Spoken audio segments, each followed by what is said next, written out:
money in your bank account month after month while still controlling your principal. And that's what we do. We're Ferguson Financial. We set up people for retirement income. Call us today, 888-429-5569, and check out our retirement income program, Sunday mornings at 9. Getting bus and train information in your language just got easier. Customers who call Metro Transit at 612-373-3333 are able to select language options at the start of the call. Access Next Trip, their automated real-time schedule information tool, and other Metro Transit assistance by calling 612-373-3333. For more information about other transit informational tools, visit metrotransit.org/tools. Hi, this is Ken Hageland, host of Living Healthy and Aging Well, inviting you to listen to our live call-in talk show airing every Saturday from noon to 1, where we talk about your health and your life and provide insights you need to know to live and age well. Each week, we talk with guests who provide answers to important questions regarding healthcare, elder care, end-of-life care, and self-care for caregivers, and help you and your loved ones plan for the future and enjoy your highest quality of life today. Please join us every Saturday from noon to 1 on AM 950 for Living Healthy and Aging Well. Back to school season is here.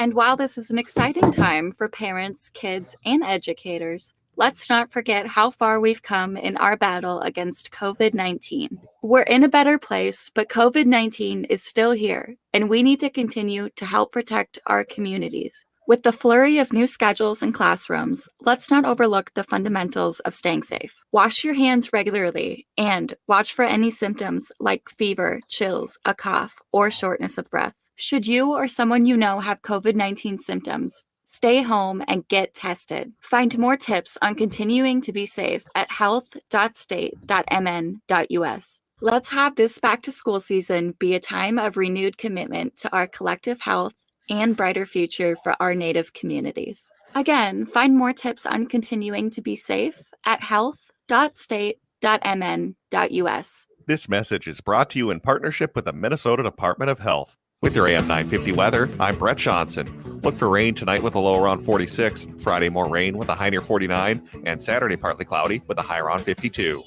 Cafe Latte is a hot spot for American eats and house-made desserts in a cafeteria-style setup plus a pizza and wine bar. Cafe Latte believes ingredients matter, so that's why they never use artificial flavors, colors, or preservatives. Dine in at the restaurant off Victoria and Grand in St. Paul or place a takeout order at cafelatte.com. Portions of Native Roots Radio may be pre-recorded. It's a good day to be Indigenous. Get up, stand up. They are going to become more brutal. Because all the hippies were trying to be Indians anyway. They're going to become more repressive because it's a matter of dollars and their illusionary concepts of power. Hey, Victor. We must live in balance with the earth. And also with recent happenings at Wounded Knee. I am awake. Welcome to Native Roots Radio Presents I'm Awake, and I'm your host, Wakanja Hade. Hey, Kadagi to all my friends and relatives in four directions. You're listening to Native Roots Radio Presents I'm Awake, and I'm your host, Violet. We discuss local and national Native news and events. And as you know, Haley, Native issues are human issues, and human issues are Native issues. They are. This portion of the show is supported by Native American Community Development Institute, or NACD's All My Relations Art Gallery, located at 1414 East Franklin Avenue in Minneapolis. Check out the opening of their new exhibit tonight from 6 to 8 p.m. and register on their website for the artist workshop at allmyrelationsarts.org. Yes. And we have Robert Lilligren, the CEO of NACD, Native American Community Development Institute, on now. And what a great week of celebrations. And Robert, before we get too into it, congratulations. And I want to play a clip from the Lieutenant Governor about her week, and then we can discuss that, and then talk a little bit more about what happened the last few days here in Minneapolis and all over the Twin Cities and Turtle Island. So if you don't mind, Robert, let's play Lieutenant Governor. Sounds good. Bonjour and happy fall. I'm thrilled to be giving this update after celebrating Indigenous Peoples Day this week as the official state holiday for the first time here in Minnesota. Indigenous people have always been here and will always be here. And Minnesota wouldn't be Minnesota without our Indigenous selves and communities. So miigwech, pidamyaye, thank you for showing up as your full, beautiful Native selves every day, making your voices heard and helping us all to make our community a better place. It was a blast and an honor to attend several events across the state to celebrate Indigenous Peoples Day. I began the day on the shores of Bade-Makaska with my family, the governor, and community to participate in our annual sunrise ceremony. After, I visited the American Indian OIC in Minneapolis to celebrate Indigenous voter registrations and the efforts to make voting a tradition. Thanks to this past legislative session, voting in Minnesota is more accessible than ever before and a powerful way to make sure that we are seen, heard, valued, and counted. Later in the afternoon, the governor and I joined the Indian Health Board to celebrate the future site of the Minanadiwewe Wellness Campus, a community healthcare center that will not only tend to our bodies and our minds, but also to our spirits. To end the day, I traveled to Red Wing to celebrate the Wopita gift presentation of a mural from the Red Wing community to the Prairie Island community as part of their Honoring Dakota project. The event represented the culmination of the work between the city of Red Wing and the Prairie Island Indian community on a path towards healing. I was proud to be there to celebrate their productive collaboration and grateful to be with my relatives from Tintawita. This Indigenous Peoples Day and every day, we honor the rich tapestry of Native culture and celebrate the diversity and enduring spirit of our Native communities. Let us also acknowledge the legacy of boarding schools and remember the Native children who were taken from us far too soon. In their honor, we will never stop uplifting the Native traditions and customs and culture that these schools tried to strip away from us. That's why Governor Walz signed a proclamation declaring September 30th the Day of Remembrance for children who died while attending United States boarding schools. People need to know our nation's entire history, and once they do, it will change how we start addressing these issues. But despite our trauma, there is so much to celebrate about our people today. We've made incredible strides in representation across sectors, from entertainment to government, the judicial system.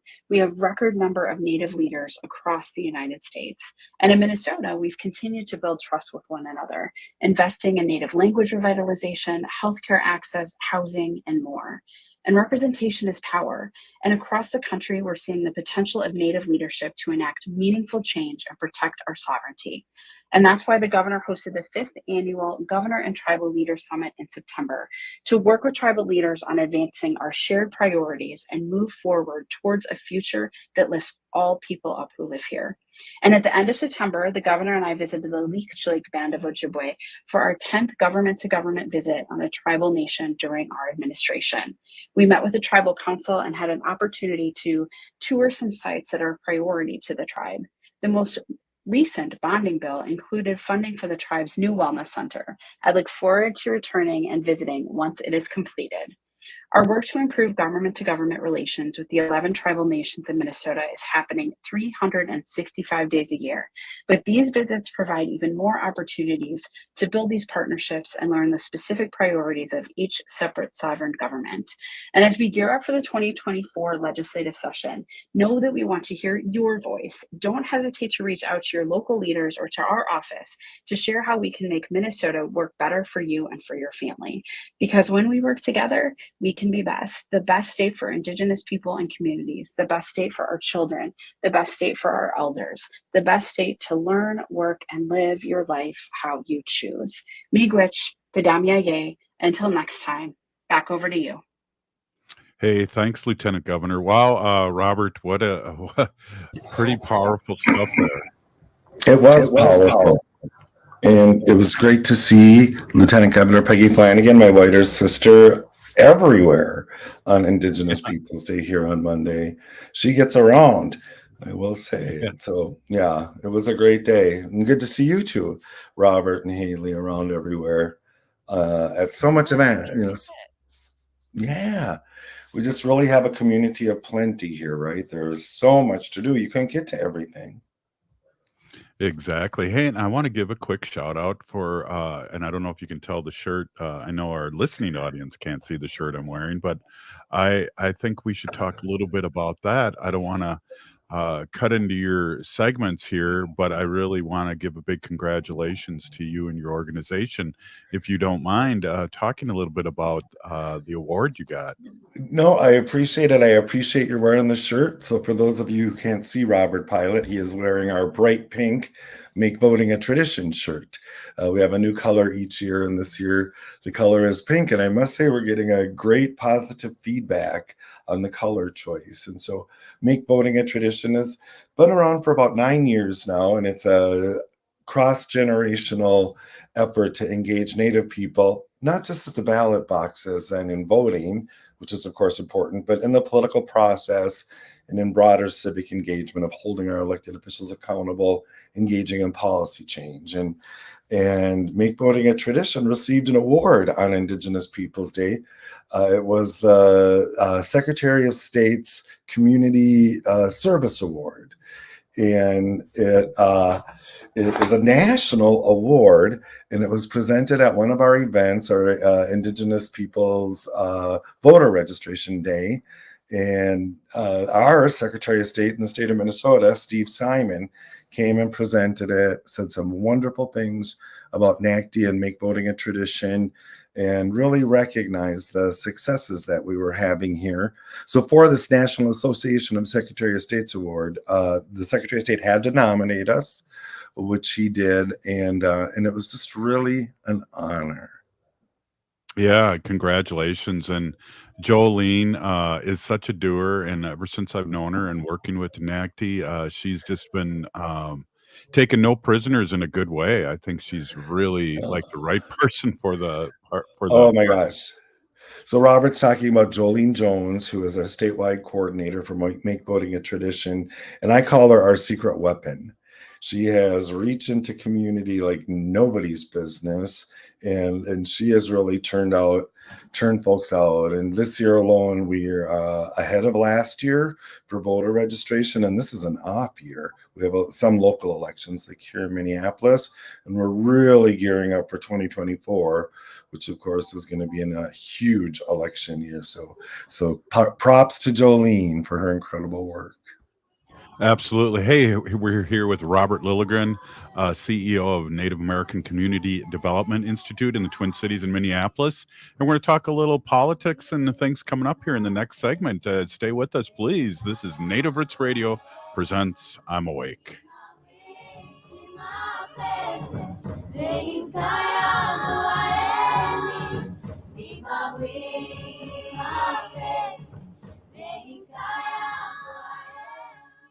We are your relatives, We are your relations, brothers, sisters, sons. daughters. And some of us are your grandchildren. We are your community. Historically, we held places of honor and respect. Because of the impact of colonization, some of us are rejected, thrown out from family, friends, and community, set up as targets for sexual violence, sex trafficked, humiliated, tortured, and murdered. Everybody has the right to be safe. We are your relatives. Remember, Homophobia is not traditional. Sponsored by the Minnesota Indian Women's Sexual Assault Coalition. The Guthrie Theater presents For the People, an irreverent new comedy born of the Twin Cities Native community. In the play, April Dakota dreams of opening a wellness center on Franklin Avenue to serve the Native community. She's counting on a grant to make it happen, but when her presentation goes sideways, she's forced to make a decision that puts the community and her culture at risk. On stage now through November 12th. Tickets at GuthrieTheater.org. That's through November 12th. GuthrieTheater.org. Bonjour, hello. My name is Wadden. I am an enrolled member of the White Earth Nation, descendant of the Navajo Nation, and co-chair of the Indigenous Employee Resource Group with the Minnesota Department of Transportation. MnDOT is hiring for a variety of positions from road maintenance to accounting and more. We offer great benefits. For more information or to set up a one-on-one resume and application assistance, visit mn.gov/careers, or you can text or call 612-257-2388. 612-257-2388. Minnesota has the only original wolf population in the continental United States. And 80% of Minnesotans believe the wolf should be protected. Howling for Wolves is asking Minnesotans to respect our true wildlife manager, the wolf. Their survival is critical to our ecosystems, our communities, and even our economy. As highly intelligent animals with strong social bonds, Minnesota wolves deserve to be protected and admired. Learn more at howlingforwolves.org. Let's live and let howl. Howl!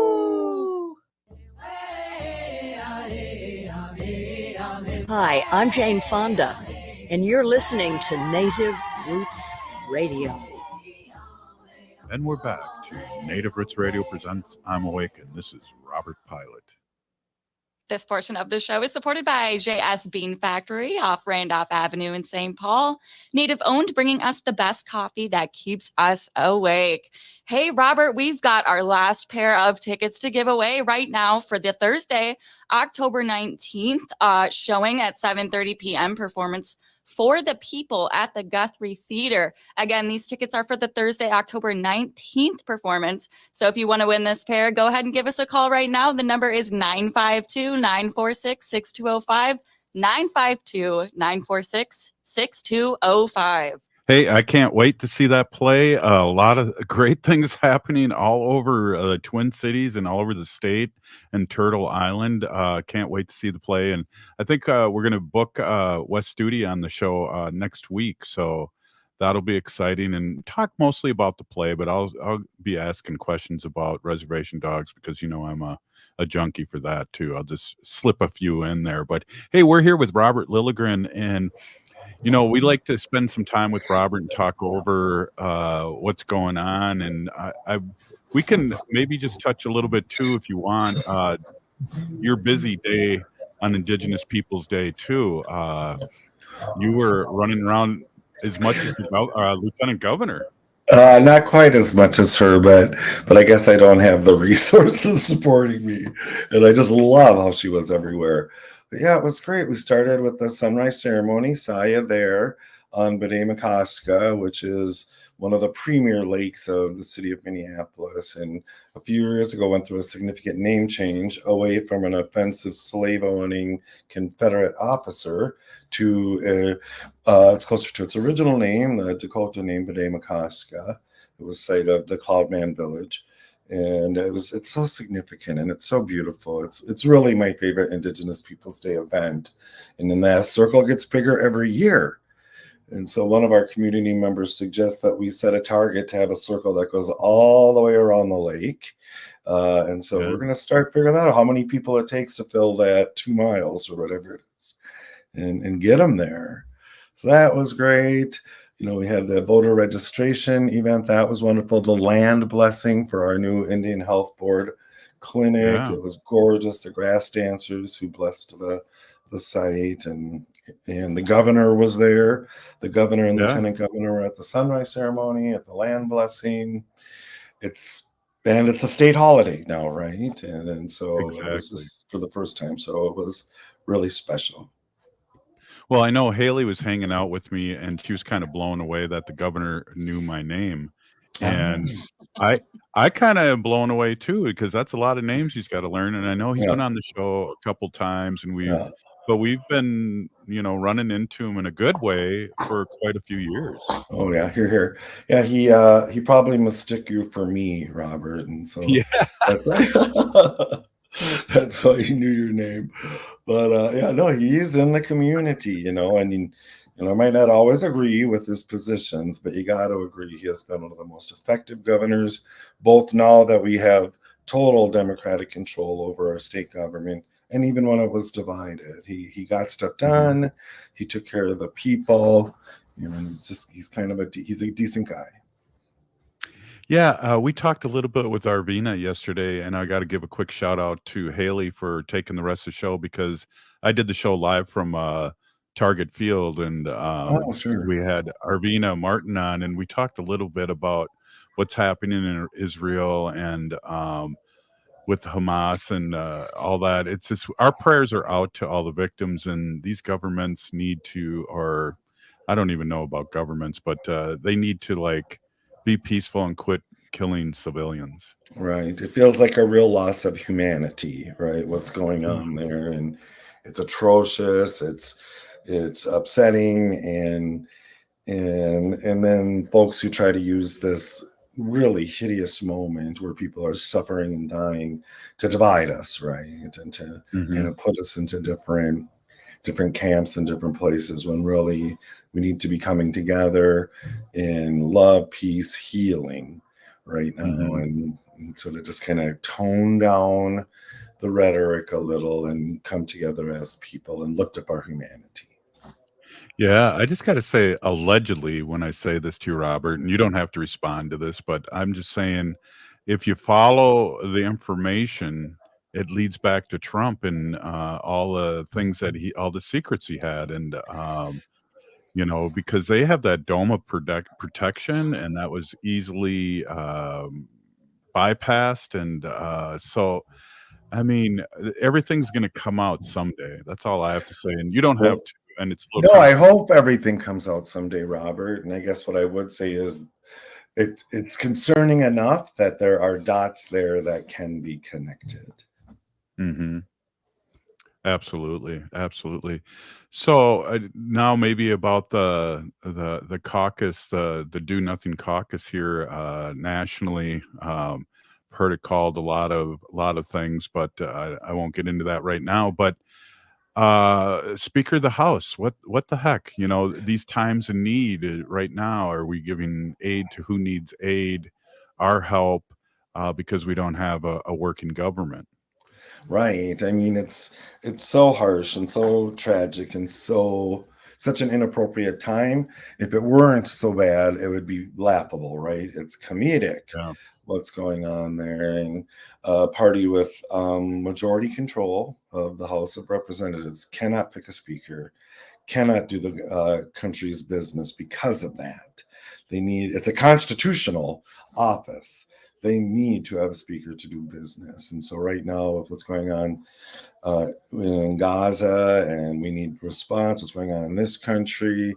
And I think it's going to be as painful as the 15 ballots that it took to elect Representative McCarthy as the Speaker of the House. And so I don't know where the give's going to happen, but I don't see that caucus holding together with enough votes to elect a speaker. I like our conversations too, and they're pretty straightforward. And I feel like mainstream media and is just not got it. They're giving all this, I don't want to say publicity, but all this fake news or fake statements or not true statements out there, and they don't really call them on it. I mean, this was a Republican failure, not the Democrats. And the Democrats voted the way they should have because, of the way he acted after January 6th. And there's more and more things that it wasn't up to save the Democrats to save them. Of course it wasn't. And it amazes me that the Republicans try to point fingers at the Democrats. And, you have people like Representative Matt Gaetz from Florida and his ilk who led that charge and really partnered with the Democrats to oust McCarthy. And I think governing is the art of compromise, right? And in this divided Congress that we have, it's just so little room for that. And I still feel like there's somewhere where there can be a bipartisan compromise to put a speaker in place and see some Democratic priorities lifted up and maybe rebalance the membership on committees or something. Because I don't really see 200. Now it's 217. We're down a vote. They don't need to get 218, but I don't see 217 Republicans holding together. And the Democrats have no reason to divide without some kind of negotiation and compromise in place. All right, I'll say it. The Chaos Caucus. All right. Yeah, I mean, hey, fair enough. Fair game, what the heck? I mean, and it really, I say this over and over again because, I do some business in Wisconsin too, and with governmental stuff. And I am just so grateful to live in Minnesota. I always have been, but so much now and so lucky. And, when we're getting out the vote, and we're really going to have to push it again to maintain. And, Gen Zs they're sick of this. And, us boomers are dying out. They're outnumbering us, and that's good. So save us, Gen Zs. Please save us. Only you can help us. And I think Minnesota, I appreciate it. And I think there's an opportunity here to lift up states like Minnesota, Michigan, that have Democratic leadership, and how much is getting done here, and how people are being taken care of, right? And so that can be an example for the rest of the country, really. And Native votes are going to matter. In many states, Native votes are enough to tip the elections, to decide the elections. So people actually care about our votes now and are seriously engaging reservation and urban Indian communities to engage. Well, and I think with the two-party system, we have to live with the two-party system, but there's one party that I believe that will bend in a sense of be able to be flexible and talk about things, and then there's another party that's not. And I think you get the Democrats in, we can now push them in a direction too, I think. Right. I mean, ideologues are not very effective governance. They don't govern well, right? And now when you have a party who has mainstreamed white supremacy, has mainstreamed Nazism, it's terrifying. Should be terrifying for everyone, and certainly terrifying for Indigenous folks. So let's get them out to vote. Absolutely. Hey, I just want to congratulate you again. What a great. Maybe next week we'll play Steve's speech. Simon, the Secretary of State. Yeah, right cool. on. I didn't want to cut into our conversation because I really like to hear what you have to say, and we talk about a lot of different things. So thanks again, Robert Lilligren, for stopping in as usual, and keep up the great work. All right, this Native Roots Radio presents I'm Awake, and we'll be right back after this short break. Stay with us.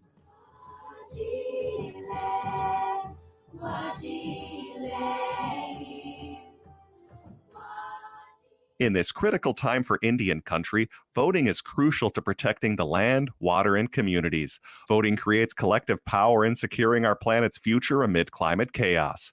Engage in personal conversations with loved ones to ensure they are making informed voting choices. Register to vote. And don't forget that 16 and 17-year-olds can pre-register to vote in Minnesota.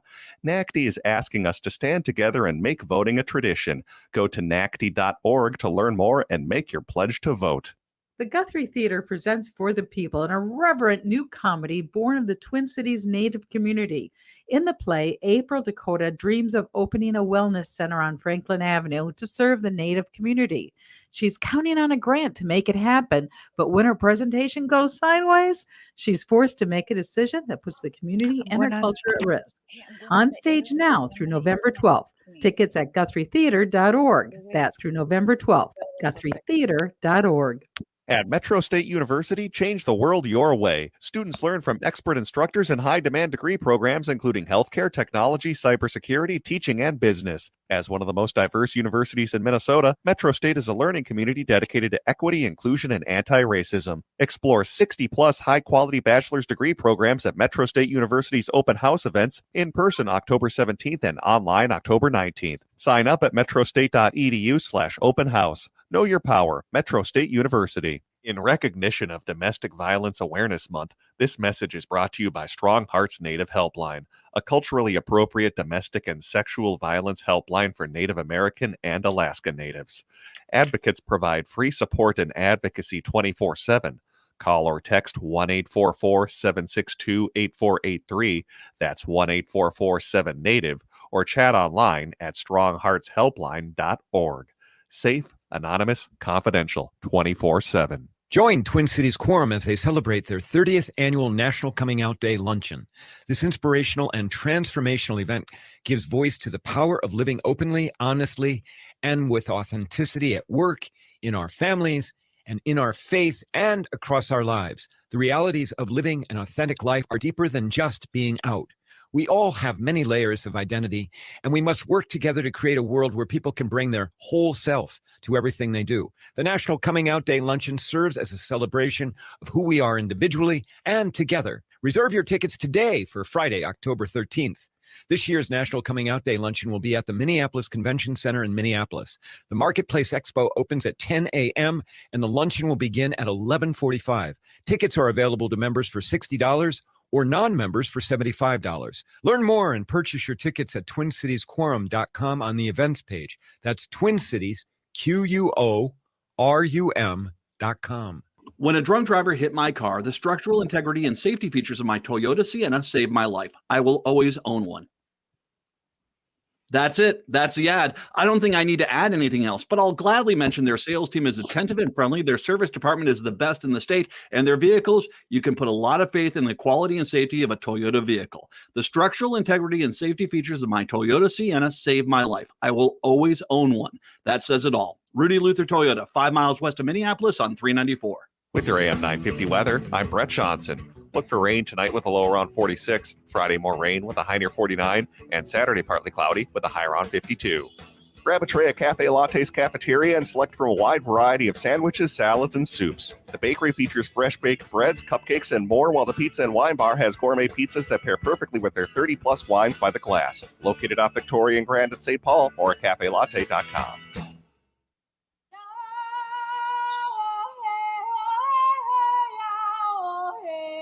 This is Leonard Peltier. I am in Coleman 1, U.S. Penitentiary, and I'm listening to Native Roots Radio.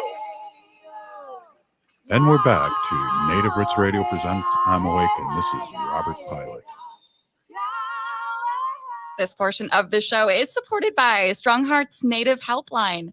October is Domestic Violence Awareness Month. Join Strong Hearts Native Helpline CEO Lori Jump for a virtual event, Let's Talk Empowerment, at 1 p.m. Eastern Time on October 17th, 2023. Lori will lead an engaging and enlightening conversation on the pressing issues of domestic and sexual violence within Native communities. This event will delve into the crucial intersection between these forms of violence and the significance of culturally specific services and resources.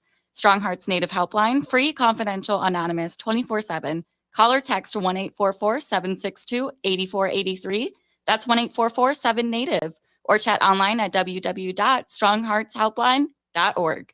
Hey, thank you. What a great organization and great to partner with them again. Hey, before we get to our special guest, I want to just to get an update from the governor of Wisconsin. As you know, we're all over 20 stations in Wisconsin. We're on the Civic Media Network, so it's important for us to have the governor of Wisconsin give us a little update every week. So we're proud and happy to play this.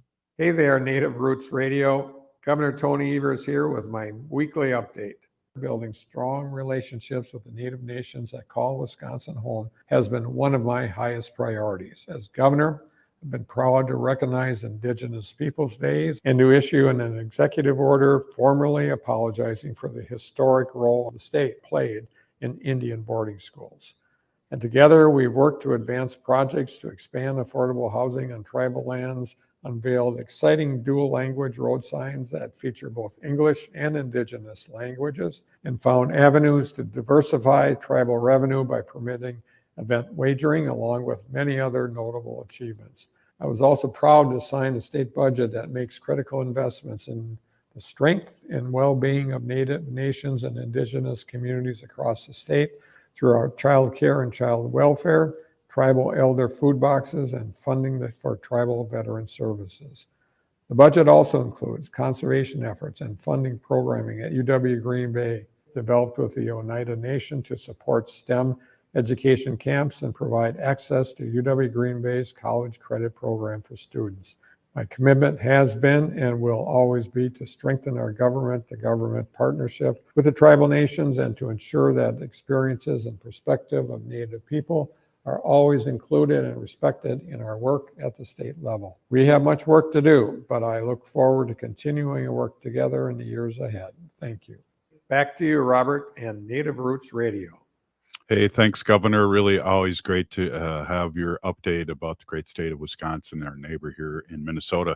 Hey, we have a really important guest on today, Shelly Belgarde, and we want to jump right into this and talk about this issue the rest of the show. And I want to bring Shelly on and ask her because we're all related. And I mean, when we and Haley and I heard what was going on with Shelly's family, we wanted to make sure that she got a voice out there and all our listeners. And so really appreciative to have Shelly come in and talk about this really tough subject. Welcome, Shelly.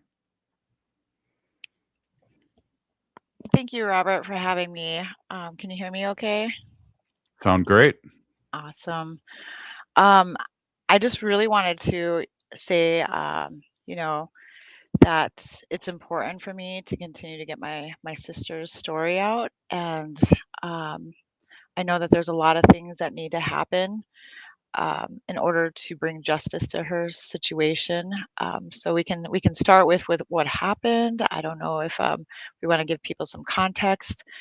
So what brings me here today is my oldest sister, Dewan White Owl, also known as Dewan Belgarde, passed away June 11th in the Red Lake jail. She was brought in on drug charges, and she was very addicted to opioids.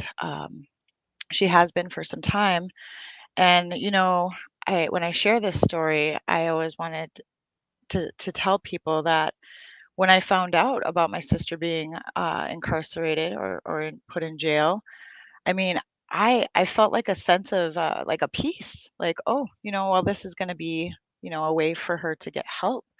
And that clearly did not happen in her situation. So I will just like start out by saying my sister, she died of participated withdrawals on day 2, or excuse me, day 3 is when they really got bad. And then by day 4, the same day that she was taken to IHS in Red Lake, she was sent back to jail after being there for 2 hours, and then later passed about 9 hours.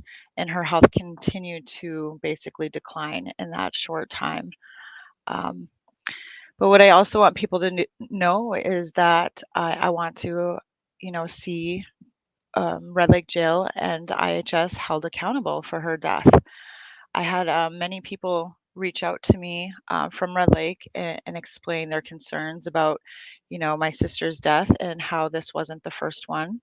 And in fact, I was told, and I don't know the facts, but I heard that her death was like the fourth or fifth this year. So to me, there's a bigger issue at hand, and it's something that it breaks my heart to know that we're losing our relatives in places like, jail, when you think that they would be given the the proper medical attention, even if, just there's this gap that I pretty much see, and it has a lot to do with, people that are going in, they're not getting the detox and the stuff that they need, the medical attention. So we know that it can be very dangerous. And what had happened for my sister is she just had such a high level of fentanyl still in her system when they started her on the subs. So when she went into the IHS, they basically thought they were doing the right thing by giving her, the subs, methadone, Suboxone. And clearly, that puts you into a really bad place if you do have a lot of opioids still in your system. In fact, that's what ended up essentially killing her. Um, so yeah, just a lot of I just have like a lot of questions of like why and how can we do better? Yeah. So have any of your questions been answered? And I think that's we need a call to action and things like that, so this doesn't happen to anyone else. Have they answered your questions? Well, I know I was really disheartened by the FBI had an open investigation, and they basically ruled it accidental and not criminal. And I mean, I wasn't happy with the ruling, but I just, when I heard of that, I was just like, so they're just accidentally killing people over there. It's just okay. And then I found out that the BIA had also an open investigation and they were waiting for the FBI's ruling. But I can't imagine that, either investigation, whether it's at the BIA level or the Fed level, I just don't think that there's anything that's screaming, this needs to be changed. There's no urgency. We know that the numbers are there, people are dying, but there's no real, I don't know, call to action. So thank you, Robert. Yeah, how can we help? I mean, this is a story that, like you said, allegedly, at least that we know of, there's more people that passed away in the jail, and we don't want that to happen. So, what recourse and what can we do? I see one of our listeners, Santino, is saying civil court negligence. I mean, there's that, and there's a lot of other things, but I'd like to be respectful and to you and your family, and get a call to action that's good for you and your family. What can we do? I think we could bring like more attention to this situation. I mean, we have, representation with our missing and murdered Indigenous women, and every child matters. But I think what we really need to do as a community is think of similar issues like this happening behind the scenes that we don't clearly aren't always hearing those stories. And so for me, it's important to share her story, because this isn't just happening on Red Lake. This is happening across Indian country, and not even just on reservations. This is happening in just regular jails. So for me, it would be, I don't know how we do this. I just know that they're not the training that I basically what I've seen from what happened to my sister is there is a lack. There's a lack of training and education around opioid, and a response. I was really disheartened by some of the things that I had to hear in regards to my sister's passing from other inmates. But I have a first witness, her daughter. My niece was locked up with her mom, and my niece had to like literally plead every 5-10 minutes for them to take her mom, and they wouldn't listen.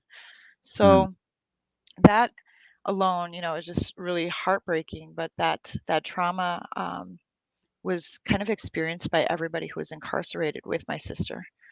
They didn't really, move the women into another space. Like, they had a protocol. They didn't follow it. Another thing that really upset me was as I found out that, when she was found unresponsive, all the women in the jail were brought into the holding space where she was on a mat, pretty much already, not breathing. And it was the other women at that time that like notified the guards and the nurse that, hey, you need to get in here. And from what I was told, the security guards of Red Lake Jail didn't know how to perform CPR, and the nurse stood by and watched.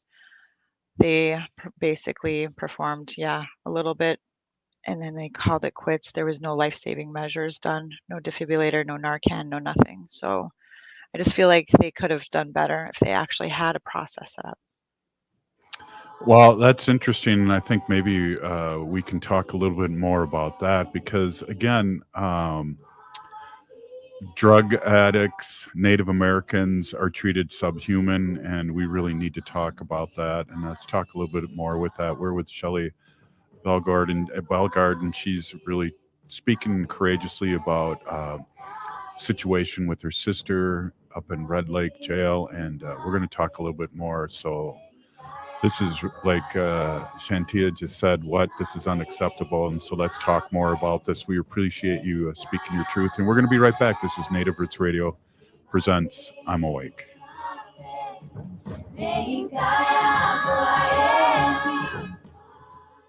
Getting bus and train information in your language just got easier. Customers who call Metro Transit at 612-373-3333 are able to select language options at the start of the call. Access Next Trip, their automated real-time schedule information tool, and other Metro Transit assistance by calling 612-373-3333. For more information about other transit informational tools, visit metrotransit.org/tools. In recognition of Domestic Violence Awareness Month, this message is brought to you by Strong Hearts Native Helpline, a culturally appropriate domestic and sexual violence helpline for Native American and Alaska Natives. Advocates provide free support and advocacy 24/7. Call or text 1-844-762-8483.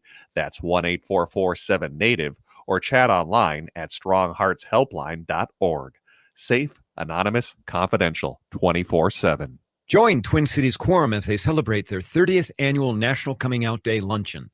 This inspirational and transformational event gives voice to the power of living openly, honestly, and with authenticity at work, in our families, and in our faith, and across our lives. The realities of living an authentic life are deeper than just being out.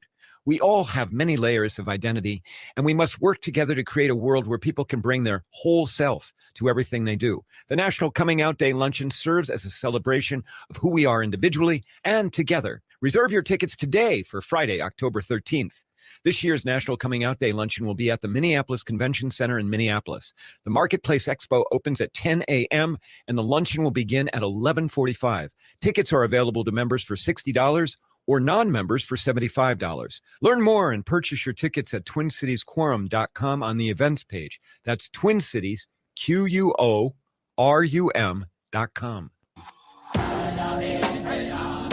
Hi, this is Representative Sharice Davids from Kansas. I'm Ho Chunk, and you're listening to Native Roots Radio. And we're back to Native Roots Radio presents I'm Awake, and this is Robert Pilot. This portion of the show is supported by Howling for Wolves, protecting wolves for future generations. How? Good one. Hey, we are here with Shelly Belgarde, and we are Haley and I were messaging back and forth, and Haley, share with what you messaged me, because I agree 100%. Yeah. Well, Shelly, I just got to say big Pinagigi for coming on here and speaking your truth with us. I know I met you for the first time out at the Four Sisters Farmers Market a few weeks ago. And same thing, you know, you were telling us the story that you're telling all of our listeners right now. And I seriously remember just sitting there like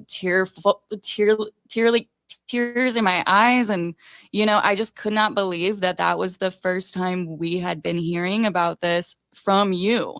You know, and not hearing about this on the news or anything like that, especially if there was, you know, other victims that this has happened to specifically at the Red Lake jail or, you know, other tribal jails in the country or in the state. But I mean, no Narcan and no one knowing how to do CPR. I mean, who do they have in these jails to work? I mean, who are they employing? That is a great question. You know, I want to believe that they have, you know, training.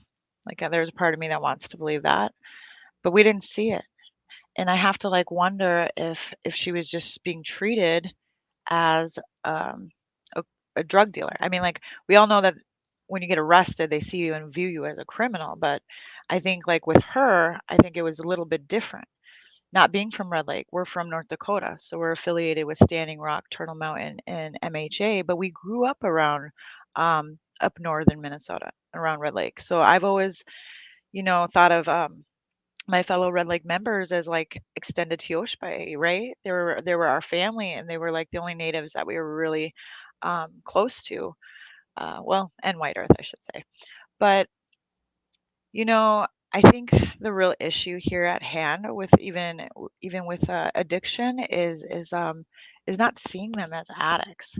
So I'm going to kind of like bring my little holistic health practitioner and healer side through now, and just know that we have work to do. A lot of our people struggle with this, and a lot of other relatives that are non-native struggle with this.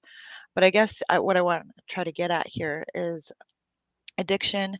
When you look at somebody as whole and complete, a very holistic way, you understand that, you know, addiction is just it's one of those things that manifests, and it manifests from pain and trauma that's like buried.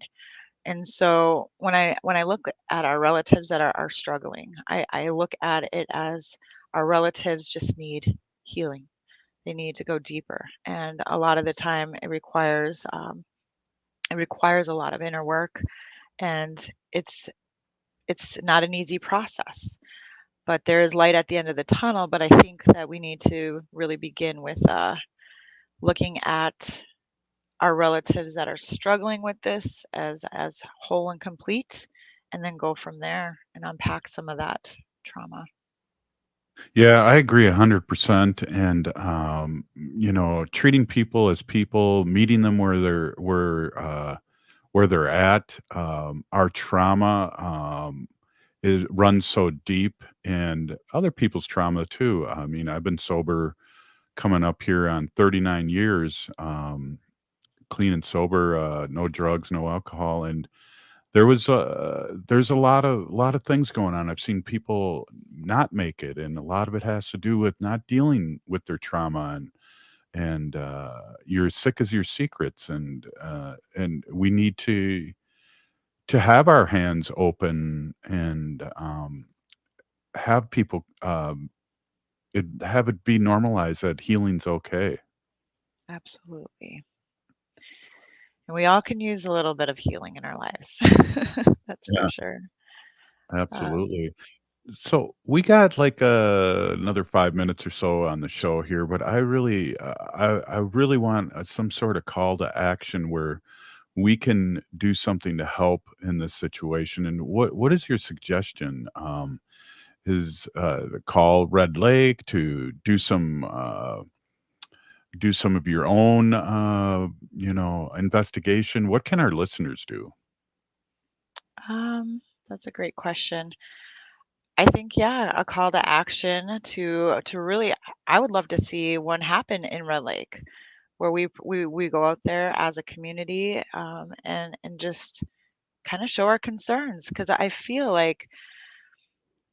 just feel like what I've experienced is I just feel like when I did try to get my sister's story out, so there was a few Mhm. news platforms that I utilized, but what I experienced was, the tribe coming back and trying to, paint this as a picture of, oh, these are big time opioid drug dealers who are going to release fentanyl on our community. So I know that I wasn't meant or met with, any compassion or understanding around my sister's death. And I really think like the leaders in Red Lake need to probably see us physically stand Yeah. together. Yeah, that's a really good thing too. And they've had all this publicity lately with their marijuana and stores and things like that. And it's good for economic development, but we also have to follow through in a good way. How are we treating our relatives and meeting people as people in where they're at. There's no such. I taught high school for 30 years, and there's no such thing as a bad student or bad person. You have to meet them where they're at, and there's things that have happened over the years that have affected people, and we have to be more compassionate, and we have to just can't come in there with guns ablazing and with just general blanket statements and feelings about people. So I mean, if nothing else, our listeners can be reminded of that, because I know we have a lot of compassionate people listening to this show, and this is a hard show, Shelly. This is really, but we need to talk about the healing and what our community can do better, and the whole community. Yeah. And I always envision this a beautiful, like holistic residential inpatient treatment facility. You know, we need something like that for our families. We really do. Mhm. And if I ever get the chance to, I would definitely open one in honor of my sister. And her Indian name, her Lakota Indian name was a woman who walks in good health. And I don't Mm. have it written down, so I can't say it in Lakota, but I will say that I would definitely honor her and lift up and try to help as many relatives who are struggling with the same thing that she struggled with. Yeah, definitely. Well, we'd love to have you on again and get updates and keep this in the forefront of our listeners' ears and remembrance. And this was a person, And the other people that were there are people that had families that are connected, and they need to be remembered. So I appreciate you coming on, Shelly. Thank you for having me. I appreciate it, Robert. Thank you, Okay, Haley. we'll talk to you soon. Thanks again. Thank you.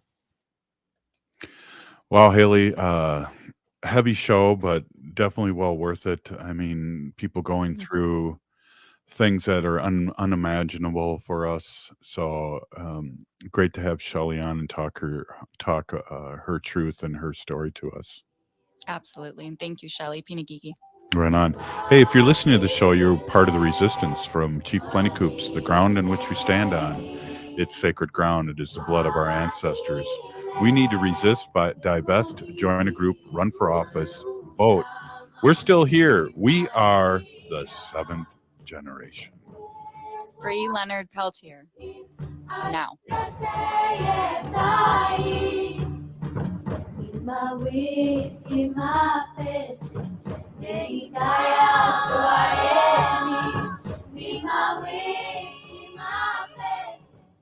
Be about